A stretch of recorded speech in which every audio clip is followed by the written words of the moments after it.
എത്തിയത്. അവിടെ വെച്ച് ഗംഗയിൽ നിന്നും ഒരു പ്രത്യേക തരം സൈക്കിക് വൈബ്രേഷന്റെ അനുഭവം എനിക്ക് കിട്ടാൻ തുടങ്ങി. വേദനയോടെ ഞാൻ മനസ്സിലാക്കി, ഞാൻ അന്വേഷിച്ച് നടക്കുന്ന മാടമ്പിള്ളിയിലെ യഥാർത്ഥ മനോരോഗി എന്റെ അടുത്ത് നിൽക്കുന്ന ഗംഗയാണെന്ന്. ഗംഗയിൽ എന്തുകൊണ്ട്, എവിടെ വെച്ച്, എങ്ങനെ ഈ രോഗം ഉടലെടുത്തു? ഒരിക്കൽ നീയുമായിട്ടുള്ള വിവാഹാലോചന വരെ എത്തിയ ശ്രീദേവിയുടെ സാന്നിധ്യമാണോ ഗംഗയുടെ രോഗകാരണം? അതറിയാനാണ് അന്ന് ഞാൻ ശ്രീദേവിയും കൂട്ടി അമ്പലത്തിൽ പോകാൻ പറഞ്ഞത്. പക്ഷെ ഗംഗയ്ക്ക് അതൊരു പ്രശ്നമേ അല്ലെന്ന് എനിക്ക് വളരെ വ്യക്തമായി.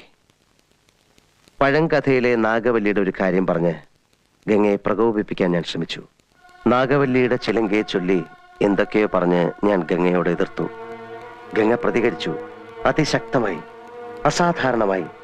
അപൂർവമായ ഒരു മനോരോഗത്തിന്റെ അഗ്നികുണ്ഡങ്ങൾ